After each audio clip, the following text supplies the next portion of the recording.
Radio Publique Africaine.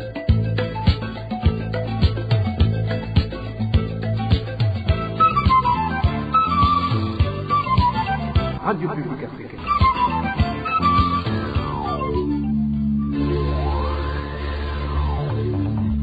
Ni umwanya w'amakuru mu Kirundi. Turabaha ikaze bakunzi ba radio RPA ijwi ry'abanyagihugu muri ano makuru yo kwa gatandatu igenekerezo rya mbere Rusama umwaka wa 2021 kuri micro Clarisse Irakoze.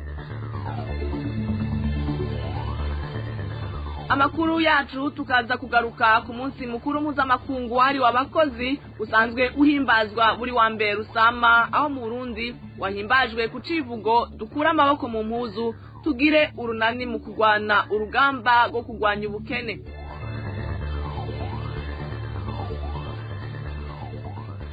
Abanyagihugu bateshejwe izabo n'iduga ry'amazi ya Tanganyika ngo hambavu yo komogwa mu mazu yabo n'ayo mazi bahanzwe n'ikibazo c'inzara.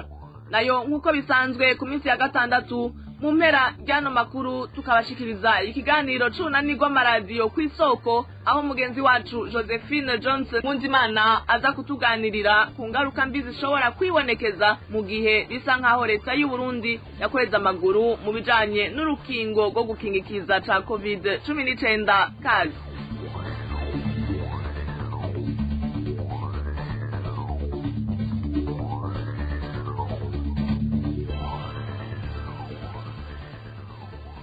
Uwa mbere Rusama n'umunsi mpuzamakungu wahariwe abakozi. Uburundi bwifadikanije n'amakungu mu guhimbaza uyu munsi ku civugo dukura amaboko mu mpuzu tugire urunani mu kurwana urugamba rwo gutuza ubukene. Mw'ijambo ryiwe Evariste Ndayishimiye ashimikira ahanini ku kumenyesha abakozi ba leta ko imbere yo gusaba agashirukabute bakwiye kwitaho kubungabunga itunga rya leta.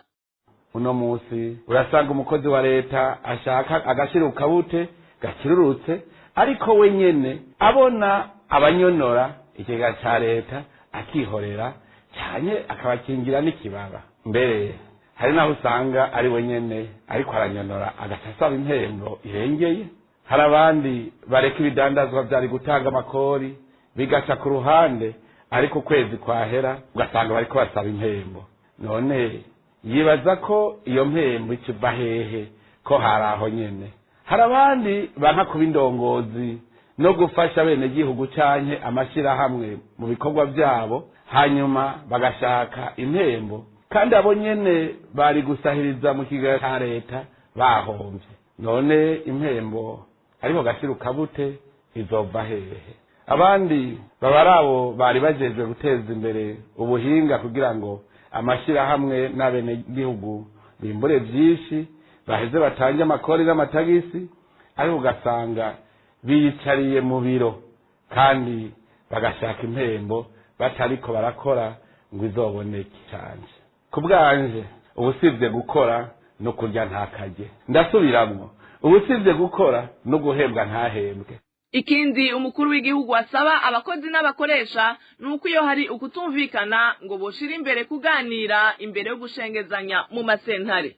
Kubijanye n'ibiganiro mu kazi, igihe habonetse ingorane z'akazi kuko turi kw'isi nta vyama bigororotse, tubanze tuzice hirya no hino tuzimenye neza tuzihagurukire dusangiye umutima n'inama turondere umuti urama hubahirijwe amategeko y'akazi. Bidakunze naho duhanuze imbere yo kuzishira hejuru cyane kuzijana mw'ibarabara.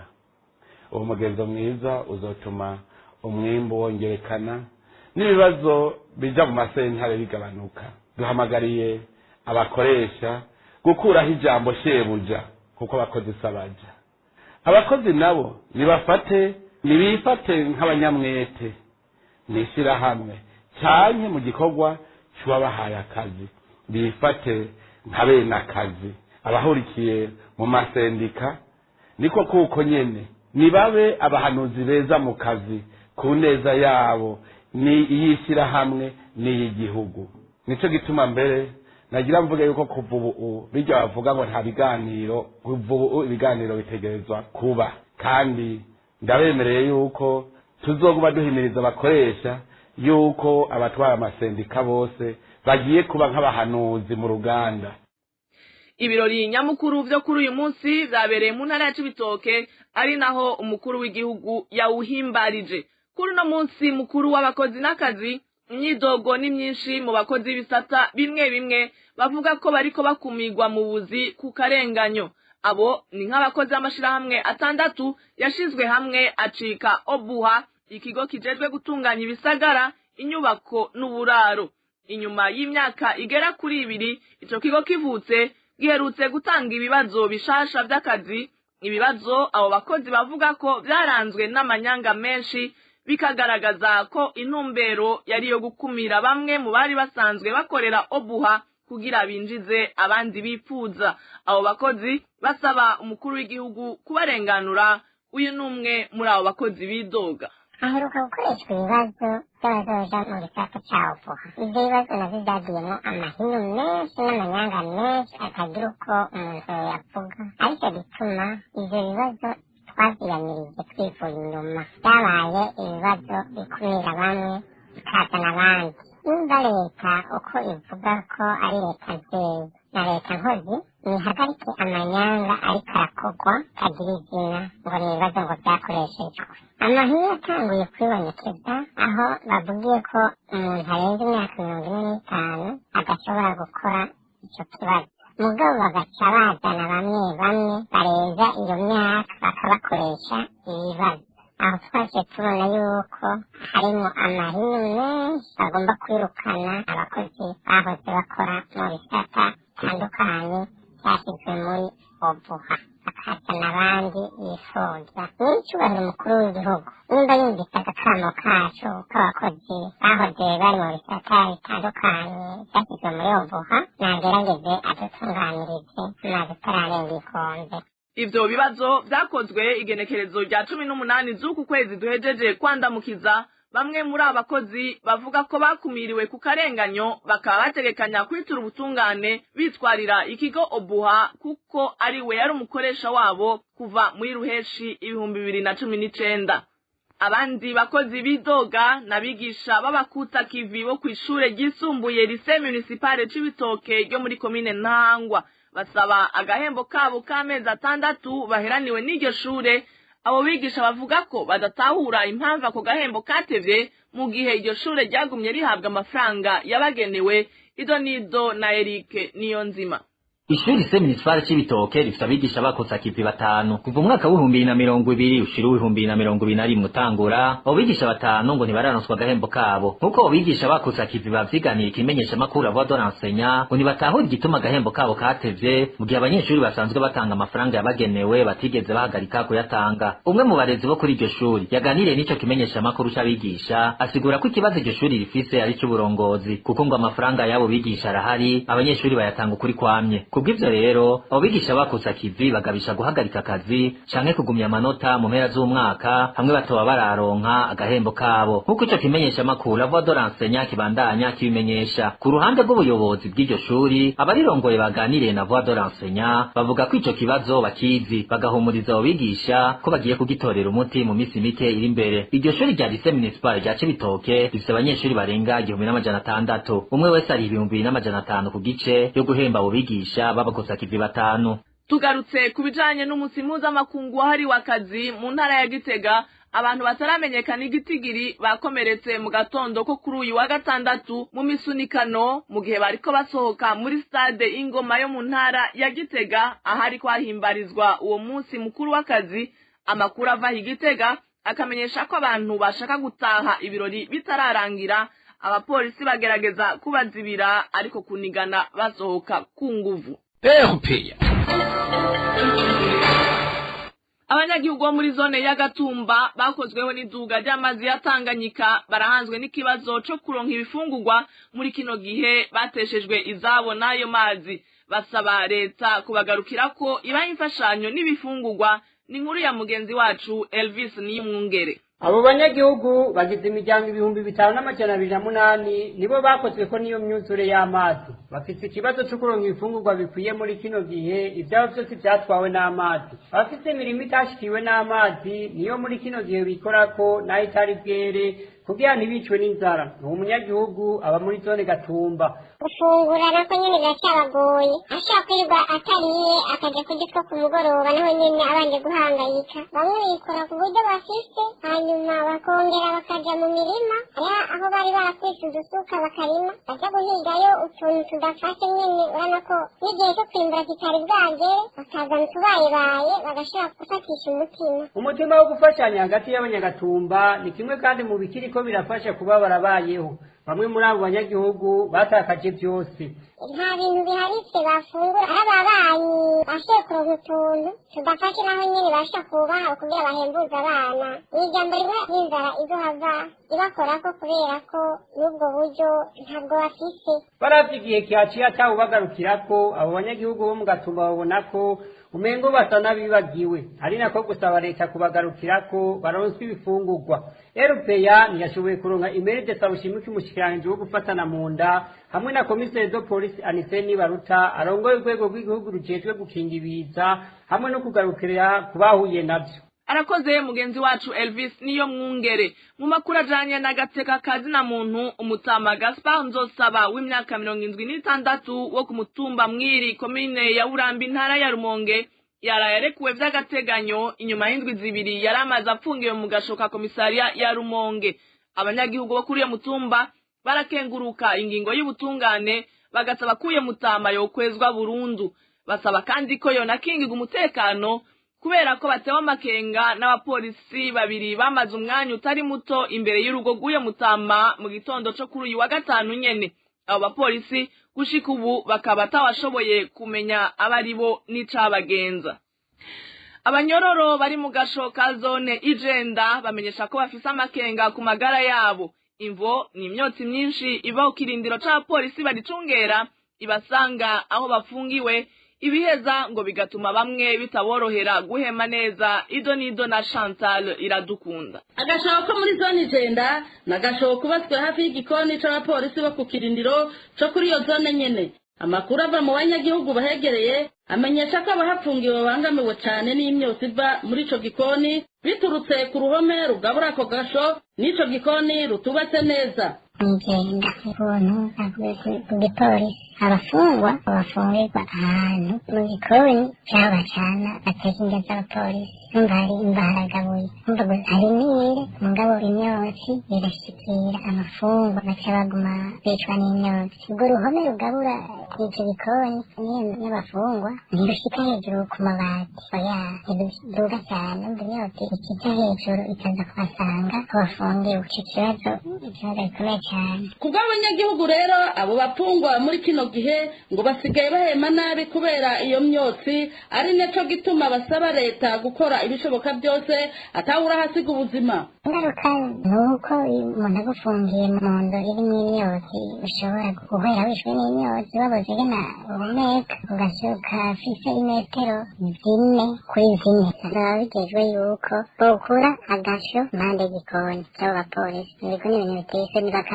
bakabigabura, kimwe kaje ukwacu ikindi kaje ukwacu. Atari uko naho banugaza babajana bakabafungira bibaga mu gasho ka komine kuko nivyegeranye n'igikoni. Kuri ibyo bivugwa aho kuri ako gasho ko muri zone Ijenda, uruganda rwa RPA ntirurashobora kuronka urongoye zone Ijenda cyo kimwe n'ubutwara igipolisi cyaho nyene mu Ijenda. Arakoze na mugenzi wacu Chantal Iradukunda. Dutandukire mu ntara ya Gitega aho imyidogo ari myinshi mu barimyi b'ibigori bo muri komine Mutaho. Imvo n'uruhombo bagira iyo bashoye intete z'ibigori ku mugwa mukuru wa komine. Abo barimyi basaba leta kubegereza ibibanza bagurishirizamwo ivyo bigori kuko bakoresha uburyo bwinshi mu kuvyunguruza. N'inkuru ya Aimable Nishimwe. Abari b'ibigori bo ku mitumba Ngerangabo, Nyangungu, Rurengera na Kinyinya byo muri zone Rwisabi komini Mutaho mu ntara ya Gitega bamenyesha ko bagenda ibirometero byinshi kugira bashike ahagenewe igurisho ry'ibigori byo mu bwoko bwa hybride. abo barimyi bavuga kandi ko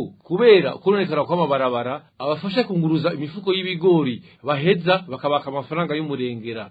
Leta yarategetse yuko abantu bateza gushora umwimbu w'ibigori aho bigaragara umwimbu wose ushoborerwa ku ikomine, niho hari n'akamashini gapima yuko ibigori vyumye neza hama bagashobora kukugurisha. Usanga umuntu ava kure nko kilometero birenga 10 urugendo rurerure cyane rwose kugira ngo ko bihendera umuntu uzi batakize kandi amafaranga atari make, ibiro 50 ubirishira amafaranga 2,000.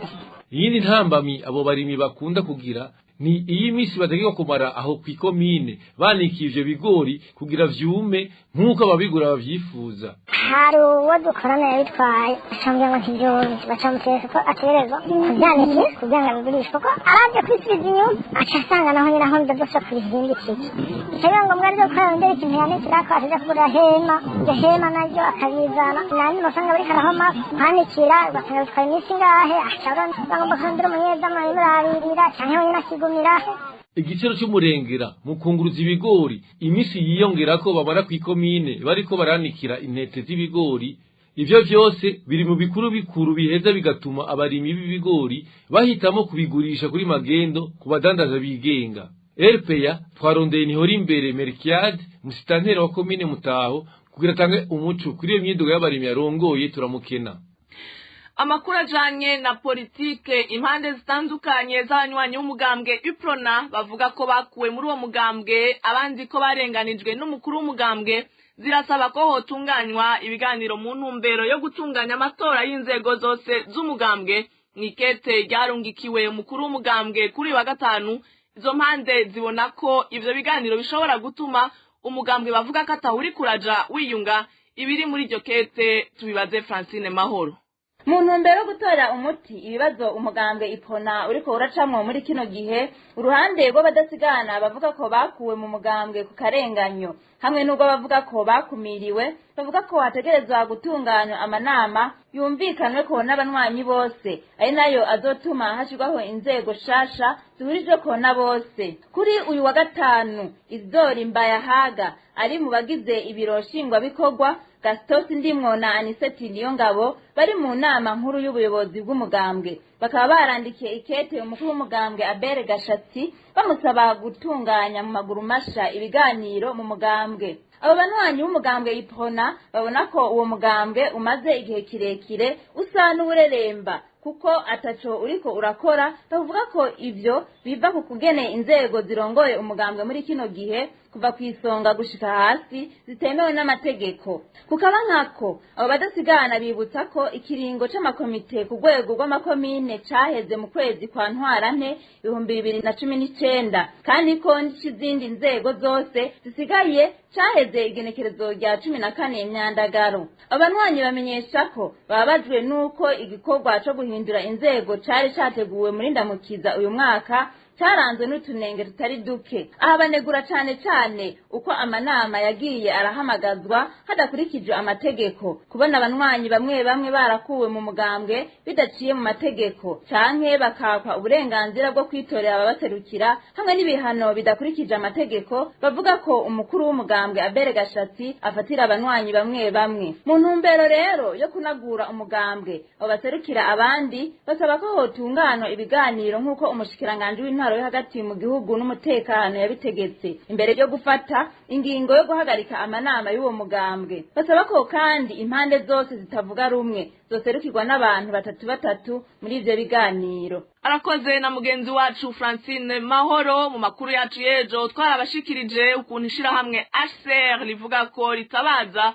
ko hakenewe amafaranga yo gufasha mu kwakira abarundi bahunguka. Ico kibazo ishirahamwe HCR riranagifise ku bakiri mu buhungiro. Ku mahera ryategekanya gukoresha kugira giteho impunzi muri uno mwaka w'2021 ntariko araboneka uko bikwiye. Amezi 3 ya mbere y'uno mwaka iryo shirahamwe ryari rimaze kwegeranya ayangana na 10% by'amafaranga rikeneye. Idonido na Eloge Kwizera.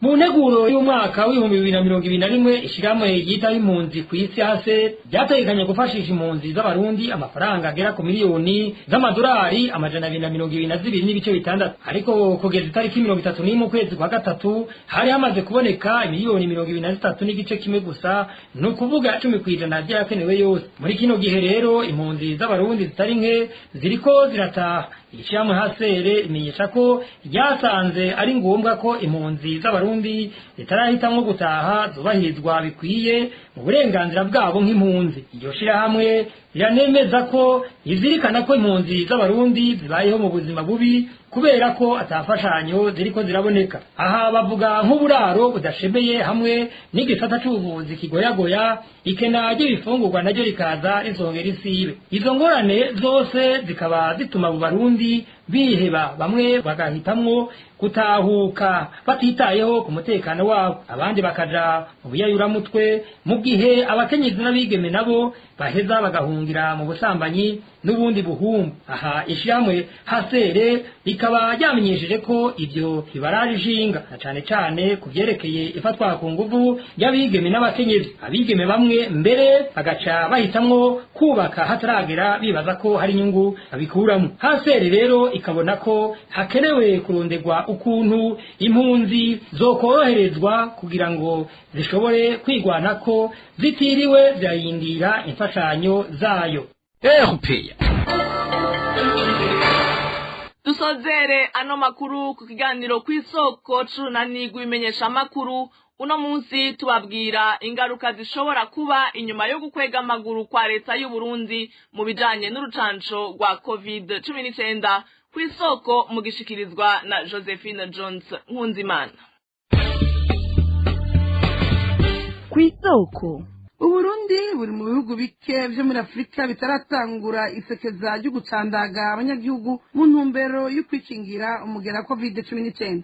Leta ibona ko muri kino gihe bitihutirwa kurondera urucanco rw'ako karanda kariko karatema gatongora mu bihugu vyinshi vyo kw'isi.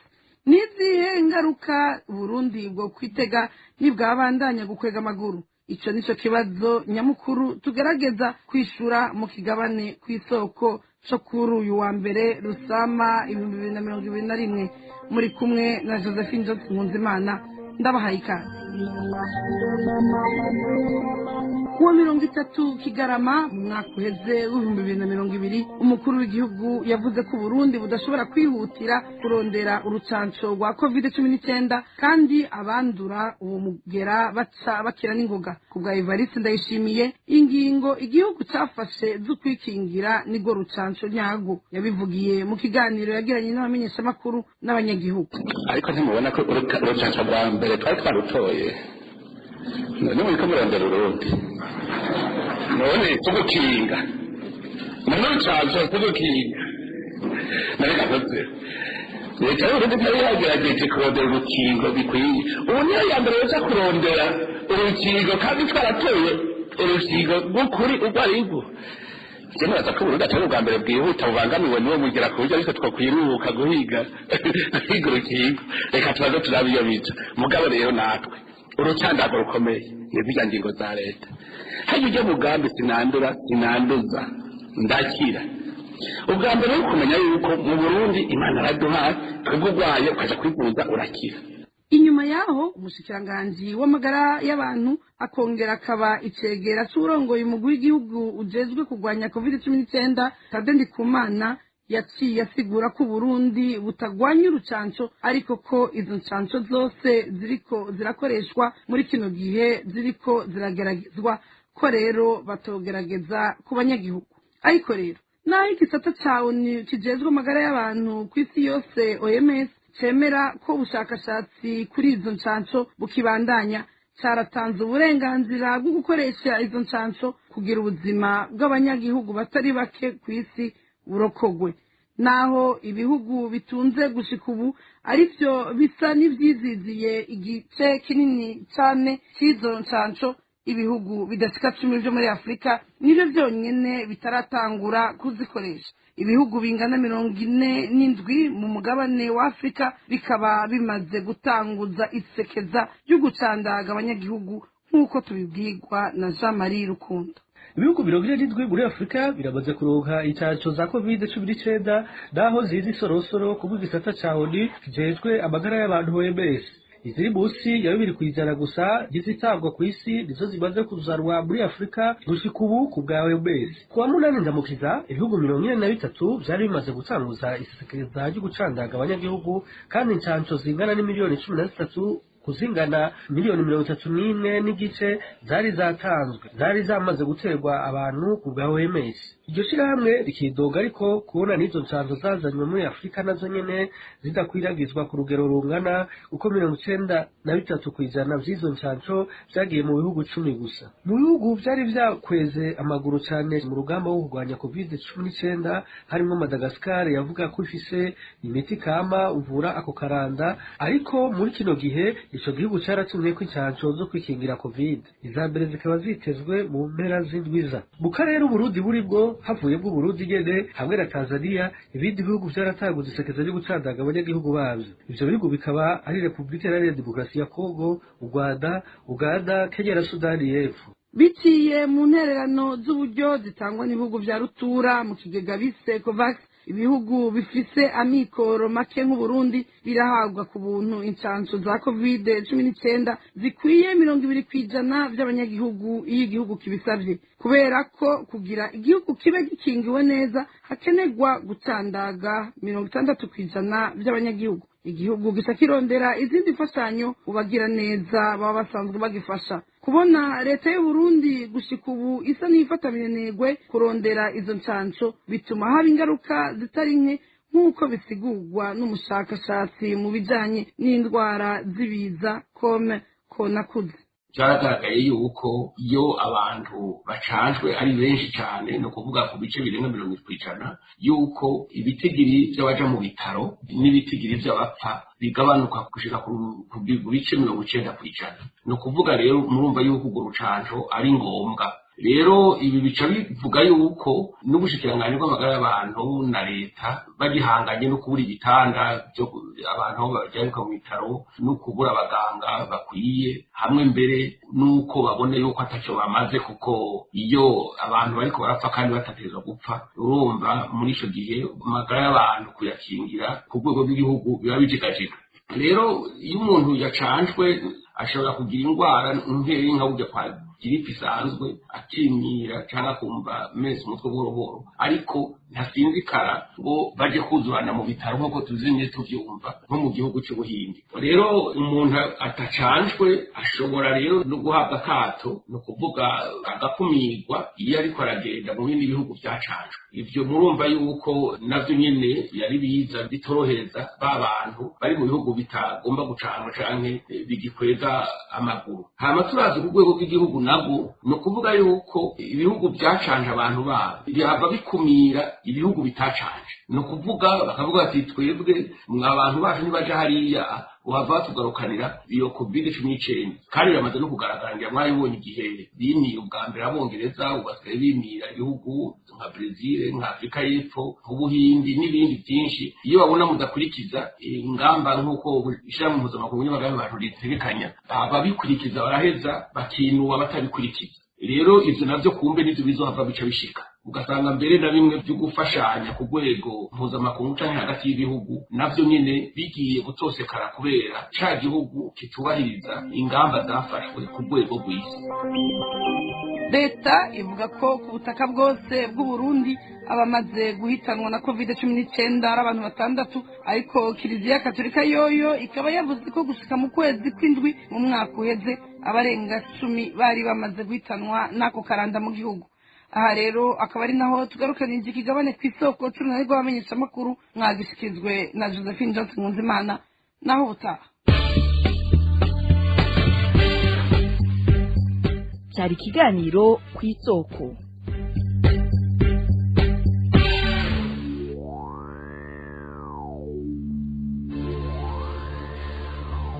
Ni kuri iryo jwi rya mugenzi wacu Josephine Johnson Nkunzimana amakuru twari twabateguriye kuri no wa gatandatu aciye agarukira. Murakoze mwebwe mwese mwaduteze yombi.